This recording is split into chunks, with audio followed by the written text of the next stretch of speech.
Right then, ladies and gentlemen, welcome to another edition of the RGM podcast with me, Carl Maloney, from that guy from RGM magazine. How you doing? You all right? We're here through working his way through another week of music, and it's always a pleasure to speak to somebody about their journey. It's what this podcast's all about, delving into the grassroots music industry and beyond, and telling the tales of people's stories within it. So today, ladies and gentlemen, I'm really excited to speak to Nick Shane. Hi, mate.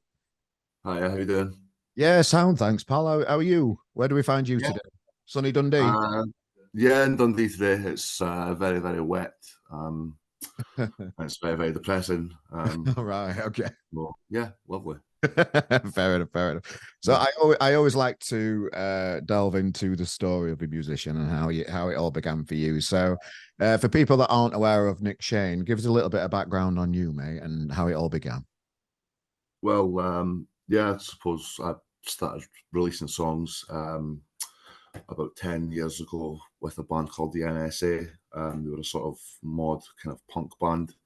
Mm. And after that, I sort of did my own thing. I did a lot of solo work. In between bands, like the 121s was my latest band that I was in last year. So yeah, I've just been kind of releasing songs on and off every year for about 10 years. So Um, 10 years that's must it. feel like it's flown then, eh? So No, it's a big chunk of time. No, go on, no, why? it feels like 20. Does it? No, it's been good. I've had Yeah. fun with it. I've never not had fun. That's always the most important thing about doing it. As long as Yeah. what you're doing is you're having fun. I mean, you've got to do hard work and you've got to do the sort of promo side of things, and you know, you've got to have cuts, as it were, like Yeah. when it comes to bands and whatnot. But it's always got to be fun, and it has been. It's been Yeah. great fun. So yeah. Well, before the music started 10 years ago, what was little Nick Shane like at school before you started getting into being an adult? Oh no, I was always into the music. It was Right. just I started releasing stuff 10 years ago, but prior to that, I was always writing songs and stuff. So like we would only really just put stuff up on YouTube Hmm. back then, in the olden days. So that was what I was doing. I was just recording demos from home and sort of writing songs at breakfast and recording them at lunchtime, and then by tea time I was putting them on YouTube, which it was good fun, like I said, but it wasn't the best method of releasing Oh, songs. you So I don't had songs out you don't every look, 3 days. you Like, don't look old enough, mate. yeah, I feel old enough. Fair enough. So when were you? So did you always start with a guitar? Did you have instruments around the house? What was it? What was it like as a young kid? Like just before, like even before, like picking up an instrument. What was it like politically in Dundee? Have you always lived in Dundee? First of all. Yeah, yeah. I mean, I've always lived here. I've kind of travelled about a bit, Yeah. sort of doing different projects in different places. Hmm. I can spend a lot of time in Glasgow and whatnot, and I do a lot of stuff through there. But yeah, I've always lived here, and the music scene, you know, we've always sort of felt that Dundee bands and Dundee artists kind of the goal kind of so far, and then it's just kind of levels out. Whereas Hmm. bands that are from places like Glasgow or Edinburgh or down south and that, a lot of places down south they kind of project a bit more than what they might do from Dundee. Like you've got to be kind of extra special or extra mental to really leave Dundee. Like we had like with like the average white band back years ago. I've had the View and whatnot, but Yeah. other than I mean, they had the Law and stuff as well. But other than the sort of main four or five sort of bands, we've never really projected anything that sort of far before outside of our own sort of circles. When you say the South, do you mean England or do you mean more Glasgow, Edinburgh from there? From Oh there? no, England, yeah, Right. Okay. Okay. Fair sort enough. of down south. Yeah. Yeah, like so down south, for example, I've played down south a few times, but I've never really had the time or resources to be able to kind of latch onto that scene or anything down Mm. there. But Glasgow's obviously a lot more accessible. And there's sort of, because I don't drive or anything, but there's travel that kind of goes through the night in Glasgow, Mm. as other things that go through the night in Glasgow. So it's a lot easier to kind of be latched into their kind of circles outside of Dundee. It's quite. Whereas in Dundee, it's more sort of, many would argue that it's quite cliquey at times, especially the different sort of genres, subcultures, and whatnot. Where is the clicky bit again? There, I missed that bit. Where is it more clicky? Dundee can be quite cliquey at times, like like bands and sort of places like Fife and Glasgow and Edinburgh. They'll all kind of like they'll almost kind of like they'll muck in together and they'll be friends and they'll help each other out and they'll do this and that for each other, which Dundee bands do nowadays. But back when I was starting out, everybody just basically hated each other and just really, they hated seeing each other doing well. And when one band was getting put onto like a festival or a lineup or something, the other bands would be raging about it and angry, and they wouldn't go to the gig and like all this kind of thing. So that's interesting. And is it like that now, as of today? No, not as much. Not as much. There is a little bit of it that still kind of goes on. But like not as much, really. No, it's a lot less than it was maybe 10, 20 years ago. That's interesting. I can remember when I were in a band in Sheffield, and it were a little bit like that then. It's not now. It feels more supportive, and people are these days more. I'm just generally more supportive about people doing well around you. But I can get it. I can get it when you see that band over there getting a festival slide. How fucking hell have they done that?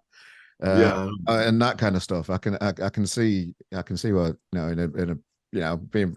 I've never been to Dundee myself, so like politically, as a kid, before you picked up a guitar, what was it like for you at school as a creative kid, just about to get into music? What was it like when you were looking around you and the people around you, and Dundee in general as a kid growing up?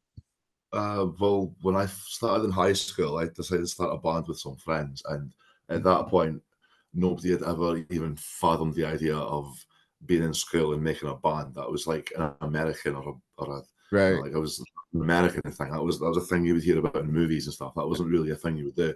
And then a band called The View came along that were from Dundee, who did start in our school. They originally started in our school and then they left school and then kind of made it big after that. So when they came along, as I was progressing through school, it kind of changed. Lots of bands appeared and the multiple bands appeared in every school in Dundee.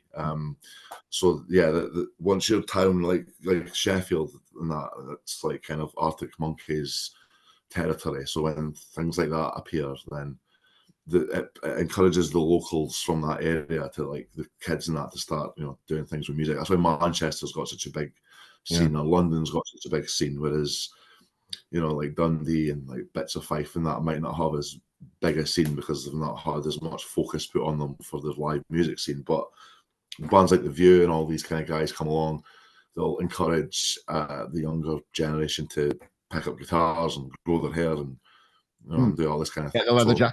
Get the leather jacket, stand outside of a wall and have a photo shoot, all that kind of stuff. Yeah, stuff that I do even today, actually. It's funny, isn't it? It's funny. So the Viewer in the news recently about having a scrap in Manchester with each other. What did you feel? What were your thoughts on when you saw that erupt? That were it's quite a funny thing to see. Really. Yeah, I mean, like they were just doing what every other band in the world wants to do, and that's just punch each other sometimes. Like, it's just how it is. Like they've been together for so many years, and they're just humans. Like they're just human beings. And the media have always been really cruel to Kyle Faulkner, and they've always waited for him to kind of slip up, so they could photograph it and video it and put it all over their social medias and that. So yeah, I kind of felt sorry for him. I was like, you know what, you're only human. Like you had a fight with your mate. Like it's what happens. It was all very public, and it was always going to be very public. I mean, there's like Oasis, for example. They did horrendous things to each other. They were in the papers almost every day. Like I think in the first couple of years of their existence, they would have covered the Sun front to back, like so many like times. Like they were in the papers all the time, and it's obviously a different generation from like the mid-90s and that. But like Noel and Liam Gallagher like battered each other with cricket bats and stuff, and like Noel smashed up his guitar and all this kind of thing. So yeah, it's a shame that the social media aspect of it, like all their posts got kind of flooded with nonsense comments about fighting and stuff after that. So it was just a thing that happened, and it's probably a thing that happens every week behind closed doors. It's just Yeah. it's just not normally on stage, you know. Why do you think the press have been like so like that way towards Kyle? Why do you think that is? It's been like that for years. I remember back when they first started out in the Dundee papers, Mm. some story about Pete Doherty, and like they ended up going on some mad bender of Pete Doherty, and it was all over the papers, and it was a big scandal thing, and that's just how it is. They were like that with Liam Gallagher. Like the media would be right in his face, they'd be deliberately taking pictures in his face just so he would twat them. You know what I mean, so the media have kind of enjoyed the sort of what can be seen as the funny side of Kyle Faulkner and the View, but it's a shame that it needs to be like that because they're just human beings, and they were very young when all that started. So the whatever problems that they might face now or might have faced over the past few years, it was kind of fueled by all that and the media side of it. And It kind of was like when I saw it, I thought, oh, it's like the good old days again. I ain't seen this kind of fun for a long time. Yeah. As a guy of a certain age, when I grew up through the Oasis years and fully enjoyed all the media that surrounded that band and watched them live for many years all over the world, and just saw all the hoo-ha that goes on around him. And I interviewed Paul Gallagher on the podcast in a previous episode. Wow. And he talked about, he talks about the madness that what went on, in and around the band. It was just, it was a little bit of a flashback to when I was a kid. It does seem a little bit more tame these days, doesn't it? Well, yeah, because it's all. I mean, like it's happened for generations. Like the Jam, like that, the famous cover of the Jam poster where Bruce Foxton's got a black eye or somebody's got a black eye because they came in the van and sat on a guitar and broke the neck of it, and the owner of the guitar twatted them. So like, there's one, I can't remember which one it was, but one of them's got I'm sure it's Bruce Foxton. He's got a black eye because Paul Weller punched him in the face for sitting on his guitar and breaking it. Like, so like, it's happened for 50 years. Like the Beatles and all that clean cut kind of image, like the Get Back documentary that showed you what they were like behind closed doors. They weren't smiling happy little boys. They were horrible to each other. Like and it's always kind of been that way. And and the way the media kind of explode over it, and especially social media. Like I woke up to it. I went into work one day and I saw the video on Twitter of the fight with the View, and I was like, wow, that's something else. But if it was in a newspaper article in the mid-90s, then it would just be like, all right, wow, they had a fight. Okay, well, let's hope they mend that relationship. But it gets tweeted and retweeted and quote retweeted and shared and reposted and all that so many times that you're just forced to see it all the time. So yeah, that is a bit of a shame. That observation you made then about the Get Back documentary, I'm obsessed with that. I think I've watched it 4 times all the way through, which it's 6 hours with a full lot. So I've done like a full 24 hours of watching the Beatles and just been obsessed with that documentary. Really? And you're right, aren't you? A lot of people don't show what really happens behind the scenes with stuff these days, and people are and it's kind of why I kind of like stick around those type of topics on the podcast, because I live in the real world, and a lot of what I see, what bands put out these days, is all like nice and blah blah blah and woke and all that kind of stuff. But when we live in the real world, people are more interested in what goes on in the real world behind the scenes as well, aren't they? And that's what I like to delve in with the podcast and speak to real people about what it's like in the real world, rather than what they've put on the fucking social media, because it sometimes don't. Yeah.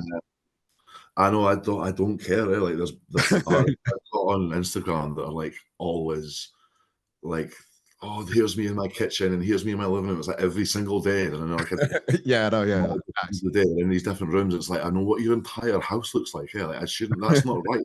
I shouldn't know what your house looks like. I should know what your albums sound like. I should know what your voice sounds like by hearing your music. And I mean, I can listen to their music obviously, but I'm forced to just watch them in their like in this Big Brother kind of styled goggle box thing, and it's really boring. Like some people are really, really boring. Like they are. You're right, aren't you? There should be some kind of like boring button, do you know, instead of a like or a down or Yeah, definitely there should be a down thumb thing to press sometimes on social media. And yeah, or if down feels a bit too cruel, there should definitely be a boring one because that's more fun. yeah. Like the little face with the Z's. Yeah, that's proper fed up like face. Yeah. Yeah. Yeah, I agree with that. I agree with that. So yeah, growing up in Dundee, so is it a particularly difficult place then for musicians to crack on then? How many like venues are they in Dundee and that kind of stuff and Oh, rehearsal room? nowadays, What's yeah, it?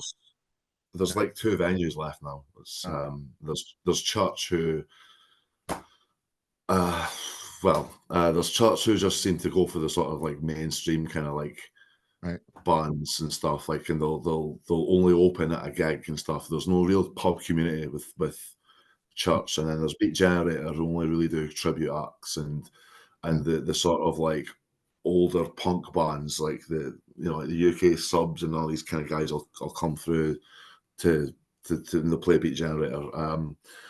And that's it. And it's just a absolute plethora of acoustic acts and acoustic venues and open mic nights and all that kind of thing. It's just oh, and there's Conroy's actually. Sorry, I've got a gig there next week. Okay. Yeah, there's Okay. Well, Sorry, but guys, if you're listening. is it easier for a solo artist than a band these days in Dundee then? It can be quite easy for a solo artist, yeah, but the bands as well. I mean, you can get gigs in Dundee at venues. I mean, there's a choice of maybe I'd say probably really only one venue, and that would probably be Conroy's. Where if you're just a band, if you're not like a tribute act or you're not like a touring DF concerts fueled band, you're just a normal band. You can come in, you could probably play there quite easily. Yeah. But with the acoustic acts, it's kind of they are everywhere, and there's open mic nights on every night in Dundee, and you just kind of tend to sometimes see the same faces and that at these things, and it makes it a bit kind of monotonous. And when Yeah. when the 121s kind of split, or sort of took a bit of a break, where I went How on long ago was that then? Just for the timeline. When did that band split? that was well, Wire to the Moon came out in May last year, so it would have been probably we did a tour in May actually. It would have been just after the tour because we're all kind of just Okay, so within in last year time. yeah, last year, May last year, around about that time, or maybe towards August. So after that, I did a solo tour through my old label. I did a 4-day solo tour through them, and then I did an 8-day solo tour with a piano player throughout Scotland. Straight after that, and then pretty much straight after that, I did 14 dates with HMV stores. So that was like 20 odd, like nearly 30 dates over a year of playing solo acoustic. So when I come back to Dundee during the week, I've got no interest in going out to Yeah. open mic nights and all that. I mean, it looks fun and it looks great and everything, but I'm just a bit too busy for all that kind of thing. So that's a major achievement, getting on the HMV route and getting yourself out there. And how did you create that opportunity for yourself? I just booked it. Right. Yeah. Book them and they will come, as they say. I just booked it, and initially the label got me the Glasgow Argyle Street gig, and then I think I went to a few of the other stores. I made a sort of 4-day mini tour out of it, and then I just contacted everyone in Scotland, and I was like, "Do you want to come and can I come and play in your store?" And I arranged all the dates for it, so it was all consecutive, and it was 4 months. 4 months. There was 12 days, but 14 gigs. So I played Dundee twice. I played Dundee and then Stirling on one day, and then I think I played 2 Glasgow ones in one day. But yeah, it was 14 days of 14 weeks consecutively of that. So once I'd done all that, I was like, I would rather just put a band together. And that's what I've done now. I've got a band that I've been rehearsing with that we're going to play with on Thursday in Conroy's. To sort of start that off again, the sort of band gigs again, because like solo, it's all good fun solo acoustic, but it's been like a year now, and I just can't be bothered anymore. I'd rather just play with a band and make some noise. Yeah, But is the band under your name, or does it have a new name? It's just under my name at the moment. It's just we're backstory is the drummer is a session drummer. He plays with a covers band at the weekend, so All right. we can only really do gigs during the week at the moment Yeah. until I pull my finger out and find another drummer. And Yeah. I don't really want to get into writing songs with a band when one of them knows he's not going to be there much longer and has Mm. another band as well. So I would rather Yeah. just we're just performing sort of songs that I've written Always that the we drummer in it, mate. yeah. There's so little drummers though. That's the thing. Yeah. There's so many guitarists, and Yeah. there's each drummer in Dundee's in at least 3 bands. So it's a bit annoying. So at the moment we're just playing sort of greatest hits at the moment, like from the Okay. past 10 years of my stuff with the NSA 121s and the solo stuff. Until we can get a permanent sort of lineup, and then when we get a permanent lineup, the writing can maybe start going 4 ways, and there could be a potential name for Yeah. that. The 2 guys that are in the band with us, though, they're also in another band themselves called the Curvy Squares. So Yeah. they're happy to just sort of session for me at the moment. Nice. All right. Yeah. It's always interesting the getting a band together. We've spoke to many people that have gone solo and then feel like, to progress to the next stage, you kind of, well, a lot of people feel like they need a band around you. It doesn't, some people seem to get away with it without having a band behind them, but it does seem to help and progress an artist when you've got a bigger sound and you've got a big drum kit blasting out and a bass player and a keyboardist and all that kind of stuff. It does add a different dimension to the live scene, doesn't it? To the live. Yeah, and even little gigs as well, like solo acts tend to go on first and everything, which is Yeah. it's fine, it's all fair and well, but it's not so much about the gigs kind of thing, because I don't really tend to do a lot of like multi-band sort of gig nights Yeah. these days, unless it's something that I've put on myself. So like the gigs thing, it's more just making a big noise, and I'm listening to other bands that are loud and they're really good and all that kind of thing. And I just think, yeah, I've got songs that I've written over the years that are very loud, and some stuff I just can't play on acoustic because it Yeah. just wouldn't work. So I just want to make a big noise again, and Mm. before I get too old and frail to be able to do that. How old are you? 33. 33. You're not old, mate. You're all right. You've still got time ahead. Feel, I feel so much older. Because everyone's so young, like all the bands and the little acts and that, they're all so young. And I'm going to these gigs, I'm playing in these gigs with these other bands, they're all like 21 maybe. And I think my band, like the 2 guys in my band are 21, and the drummer that we've got at the moment, he's ages with me. But I just feel so old when I turn up to these Yeah, events. but you've got they're just ready to start making all the mistakes. You've been there, done it. It sounds like you've made a decision to work smarter rather than harder now, particularly with Yeah, the choice of your gigs and that kind of stuff, and taking a bit more time to make sure that whatever you do has a bigger impact than just throwing shit at the wall and doing everything possible out there and just playing every gig that yeah, not benefit you really. I know. Yeah, there are gigs that I sometimes play, but I'm like, this isn't my scene. Like Yeah, this isn't the thing I need. yeah, And yeah, that's how I kind of like putting on my own stuff and just doing stuff my own way, mm, and doing my own tours and my own events and my own nights and stuff. Doing sort of charity work outside of that as well, where I'll try and kind of like morph the socialism and the charity work into the gigs as well. Like the gig on Thursday, for example, is yeah, for Palestine and yeah. medical aid Palestine and stuff. So, and there's other charities as well. So yeah, I'll just I, I don't need to worry about not getting picked for the football team anymore. I mean, because I don't Yeah, care. fair enough. I Yeah, don't like. I just there's yeah, things that will pop up in Dundee, and it'll be all the sort of younger crowd and that, and I'm like, okay, that's fine. I won't even bother like putting myself forward for it, because I don't really want to be a part of the sort of yeah. cliques and all that kind of thing, because it can get very very cliquey very very quickly in Dundee, unfortunately. So I would rather just do my own thing and run my own shows and do my own tours and all that kind of thing. And I've always been kind of known for doing that anyway. I've always been known for not just doing the opposite of what everybody else will do, Yeah, that's and always stuff. that's a good way. Mm. Well, so talk us through your politics then. So you mentioned Palestine there. Is there a particular reason why you do these things for charity on a personal level for you? Yeah, I mean, I just want to do the right thing, and that's all I've ever wanted to do Yeah, is the right thing. And people who are oppressed for whatever reason, whether it's sexuality or whether it's gender or whether it's religious belief or skin color, and that it's not right. And I don't think we should, as a nation, should accept it. And it's not about being a socialist or a musician or a politician even. It's just about being a human being. And I don't think we should be allowing governments and stuff to get away with horrendous crimes like genocide and whatnot. I mean, up in Scotland we had the Gender Reform Act sort of scandal that happened a couple of years ago, where the Scottish politicians voted for basically trans rights and human rights essentially, and the UK government then went and blocked it so we couldn't have it. And it's like, and that's the kind of thing that we get annoyed about. And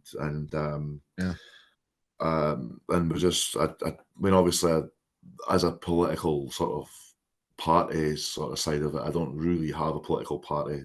I used to be mad for Labour when Jeremy Corbyn was involved, and then at the sort of end of Nicola Sturgeon's kind of reign, I kind of started to warm up the huddle a little bit as SNP. But no, I don't really have a political party as such. I just don't think my politics could be umbrellaed under one particular party.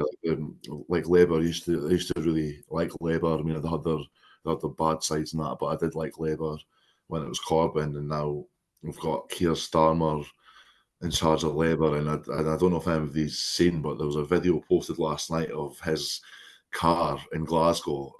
He was at some conference, and the Socialist Workers' Party and all their followers and whatnot surrounded his car with Palestine flags, megaphones, air horns, and it was absolutely beautiful. It was the most amazing thing I've ever seen.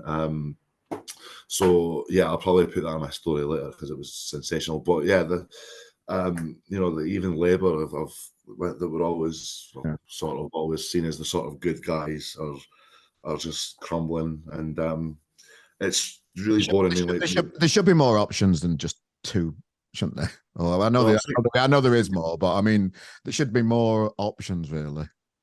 Yeah, it's like Scottish football. It's like Celtic or Rangers. That's it.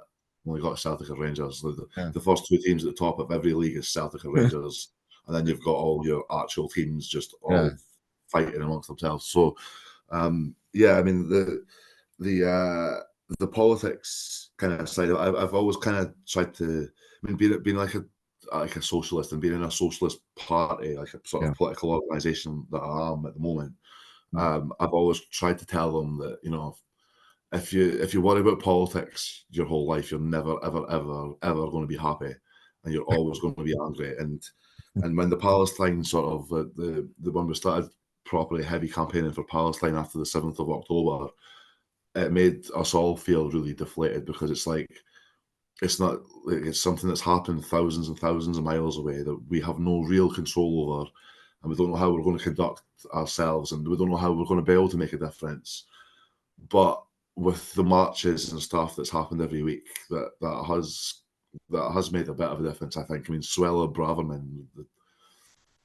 Braverman, she was sacked because of this, and like she was basically sacked for mobilising the far right into fighting back against the Palestine protests, and by trying to stop the Palestine process, she broke so many human rights laws, freedom of expression and whatnot. So the marches every week, it is a very solemn event because of what's been going on in everything, but it does make a difference, and I do encourage everybody to protest all the time, no matter what it is. Like, if it's something that's not right, if it's something that's happening to either you or somebody else on the other side of the world, then the government need to know that they need to step in, and not that the big British Empire need to come in and fix the world or anything like that, but the social media thing, like we said, it goes to, I could post a video or a reel or a story that can end up in someone's hand in the other side of the world, for all I know. And if this is all being documented, like heavily documented on social media platforms, then the more people are going to see it. And if every single week or every single day all people are posting about are eggs being thrown at politicians and flags being draped over moving cars with Keir Starmer in the back of them, which was brilliant, then people are going to make a difference, and people are going to notice that, I think. Yeah. Do you think Scotland will be independent one day, or would you like that? I don't know. I really, really don't know. I mean, I'm sure it would be good and great and everything, but like, I'm not a total like flag waver or flag shagger as they call them. I'm like, because I have friends who'll be like, oh, F England and F the Tories, which is fine. Like everybody wants to F the Tories, but like they'll be like, "Oh, England, no, get rid of England," and then they'll go home and they'll listen to Oasis and the Beatles and the Rolling bloody Stones, Yeah. and you're like, they'll pick up guitars and just start playing like Wonderwall, and I mean, you're like, you realize that's an English song, like, and so I've got a lot of time for England. Obviously, I don't think I wouldn't want to be like separated from that, especially with the music scene and that, because I've got a lot of pals in bands and then promoters and that down in England and stuff. But the independence thing, yeah, I think it probably would be a good idea. I think, unless there's a way we can just fix this country, like, and as a unit, like, kind of sort out the politics, and we just need a rebrand of the politics, because it's just it's just an absolute mess. Like, I agree with you. Oh, oh, you there, mate? Oh, the Zoom is just reconnecting, ladies and gentlemen. Won't be long. Oh, there you go, mate. Yeah, I think the powers that be just stopped you ranting, mate. Something happened. Somebody heard. Well, silenced by the government. There we go. There we go. You can catch it. So we move forward then. So, yes. So you've got your tunes and that ready. I know we're going to be doing a lot of stuff. We've got a lot of stuff that we're covering on RGM soon. We've got your new video coming out. We've got obviously your new single on Riverside. Talk us through the new single, and I can tell just by speaking on email and stuff, it's something you're really passionate about. Talk me through how this song came about and why you're so passionate about it. Well, yeah, I wrote it probably around about the same time as I wrote the 121's Wire to the Moon album. That was all written quite close together.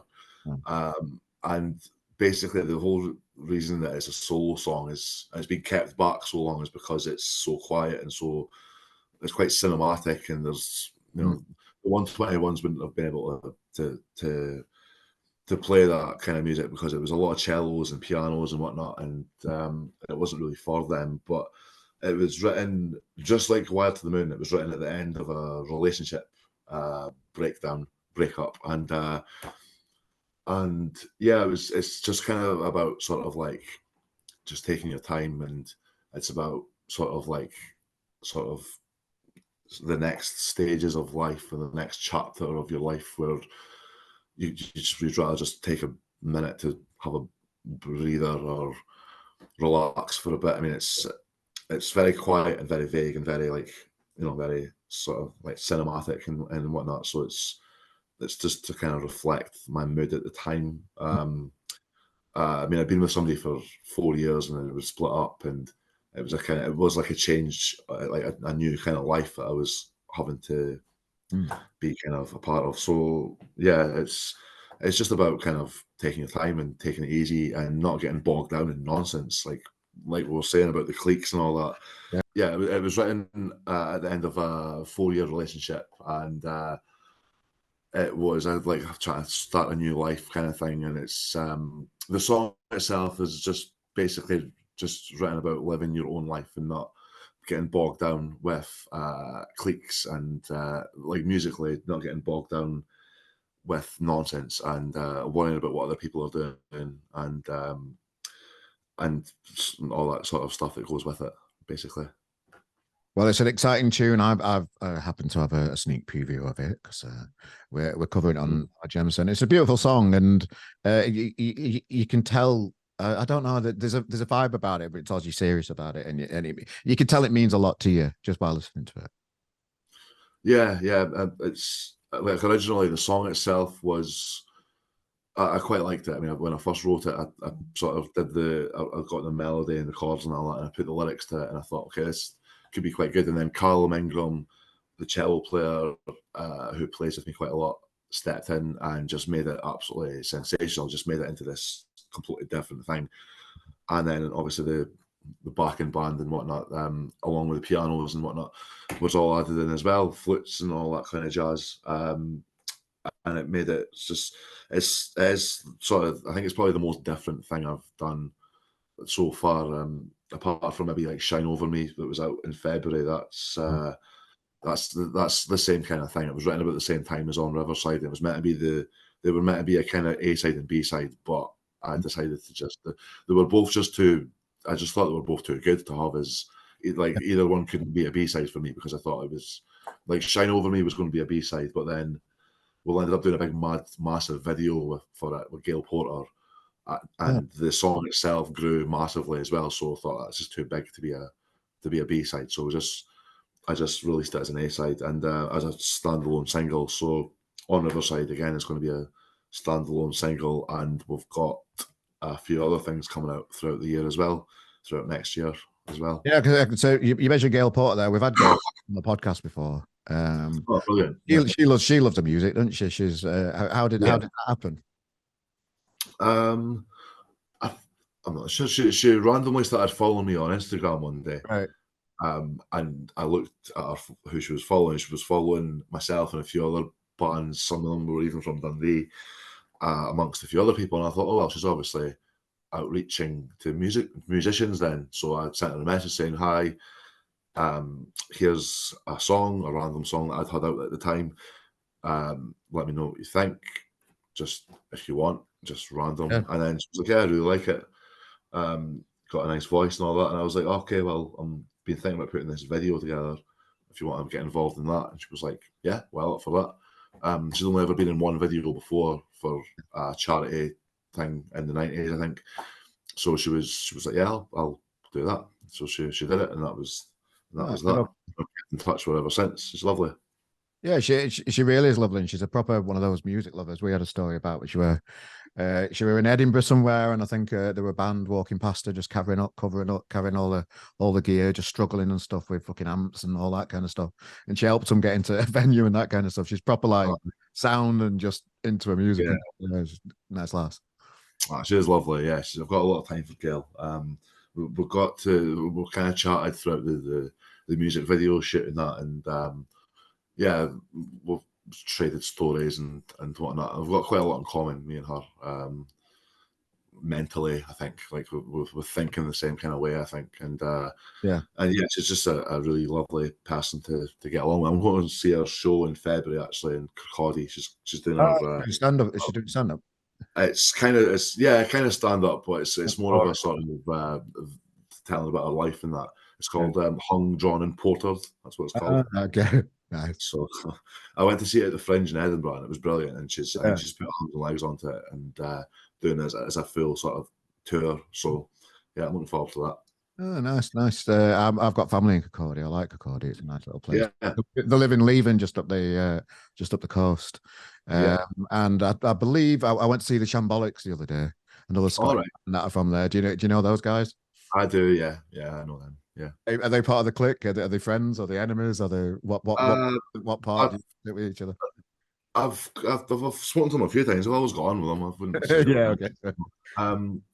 No, they kind of like took off, and like sort of similar to myself. They kind of they do their own thing, and happy to do their own thing, and like they don't really bother with the sort of cliqueiness. But then they're from Fife though, and Fife's absolutely amazing for bands and friendliness and bands who are friends with each other and who'll muck in together, and the Fife, Kirkcaldy, Dunfermline, and Leven, and all that kind of places. They're really good with bands and how bands conduct themselves and band etiquette, and just Dunfermline especially. Like every single band in Dunfermline are all friends, and they'll all go out together as a unit and stuff. So it's always really, really quite a good experience being through there. Yeah, I've just remembered like tomorrow in Manchester, the View are playing an inner city festival, and Shambolics are playing as well. I think they're part of Scruff of the Neck that's putting it on. So yeah, I've got RGM drinks tomorrow. Where all the teams getting together for a drink. So I don't know if I'm going to be able to. We're starting early, so I'll probably have to finish early, knowing what I'm Yeah. like. I might not be able to make it because they're headlining type thing. But yeah, Scotland's definitely representing down in Manchester tomorrow. That's always nice. Yeah. What's that festival called again? Is it just the I can't remember the name of it, to be honest with you. I'm rubbish with that kind of stuff. I've just seen that the View and Shambolics are playing this festival. It's like 5 different venues in Manchester, and there's loads of different bands. But yeah, that stuff's kind of good. So yeah, a new album in the new year. Do you think coming up?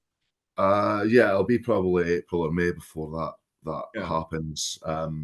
All the songs are basically like the new song and Shine Over Me and what they're all quite big sounding songs. So it's a quite different album from compared to maybe last year's album. Like Wired to the Moon was quite heavy and grungy and bluesy at times, and this is basically like a lot not stripped back, but it's a lot more dynamic than previously. I think the previous albums. I mean, like the EP that I've just had out, Silence Golden Part 1, that's got 5 of the songs on it that'll be on the album, but the next stage of that is going to be much bigger and a lot more going on in it, I think. Well, it's exciting to see the development. You're making sensible choices. You're doing what's right for you. You've got your own voice politically. You've got a lot going on, mate, and it's lovely to see. And I can't wait for the album too. And obviously, within the description of this podcast is going to be a link to you on your socials, and obviously, jump on the new single on Riverside as well, ladies and gentlemen. Is there anything you'd like to share to the people that are hovering over the link that haven't pressed it yet? Just press the goddamn link and press the fucking link. yeah. Enjoy the single. It's out on the 15th. Video will be out probably early January, I think. There is a date, but I've forgotten it. So yeah. We'll be sharing it. So Shane, Nick Shane, thanks for joining us today, mate. It's been a pleasure to get to know you, and I've enjoyed understanding a little bit more about what you're about. That's what this podcast is all about, and introducing you to the people on this podcast that love meeting new people too. So thanks, mate. Enjoy the rest of your day. Yeah, thanks for joining us. Cheers, pal. Brilliant. Take care. All the best.